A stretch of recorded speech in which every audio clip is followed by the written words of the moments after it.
Gemma, Jiki. So today we are here and we are in Lancaster. And today when I've been exploring the city, meeting a range of different locals, I've had such a wonderful experience because I've met so many people that are searching for something. They're looking for a way to connect to their true selves. A lot of people that have spoken about their experiences. I met someone today, his name is Tom, and he spoke about how when he was a child he used to go to the Scottish Highlands, he's from Scotland, and how he always was in search of something. And he spoke about his experience of being in the world, how he realized that all of these travels, all of the experiences that he had, whether it was his work, whether he was in a rock band, etc., that it didn't give him that peace that he was looking for. And that's the thing, all of us are searching for that peace and for that joy. And the thing is that when I've met certain people, they automatically think I'm trying to convert. I'm not. The thing is that what we implore is for you to go to your religious places, go to the houses of God.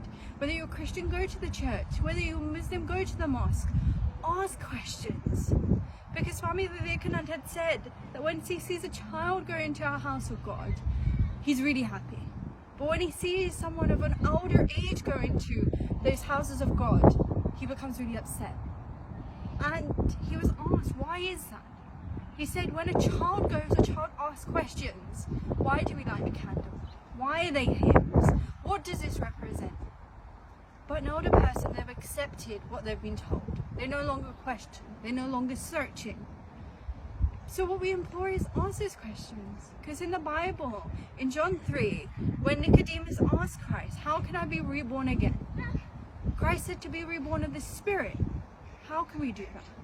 That when Christ talks about that when he would leave the great comforter, the Holy Spirit.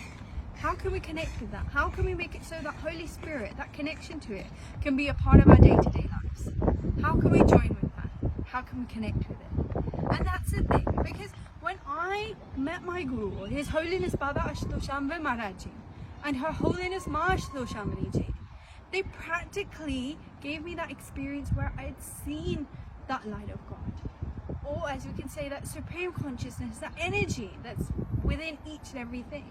Because when we say God is omnipresent, omnipotent, what are we talking about? We're talking about that energy. But what the Guru Shortam says, what Shiv Bhagwan had said to Mata Bharati, the Akhanda Mandalakaram, Vyaptam Yena Charachanam, Tatpadam Tashutam Yena, Tasmai Shri Guru Venama. That God, that energy that's within animate and inanimate, that teacher that can show you that's a teacher that you bow down to. I've experienced that. You can too.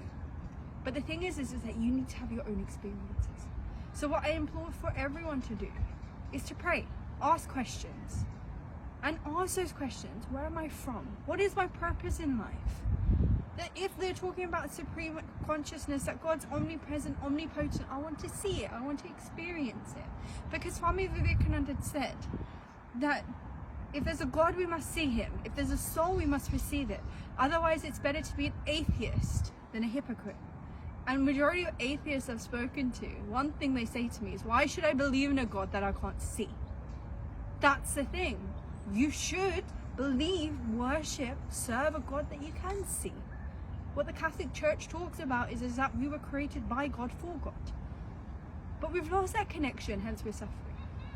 So find that connection, so it can be a part of your practical life. And we have experienced that through divine knowledge. If you can experience that in a different way, and you can find that peace and that joy and have that practical realization of God, then that's wonderful. What I want is peace for the entire world. And it's my Guru's mission for Vishwa Shanti, which means world peace. But world peace how? Through self-realization. Once you know who you really are, you know your weaknesses, and you know your strengths, and you know how to be a benefit to humanity, then that peace will come. Very natural. So that's my message today. That ask questions, go to your house of worship, connect with your community, and build this better world that we all want to live in. Jai Shri Ram.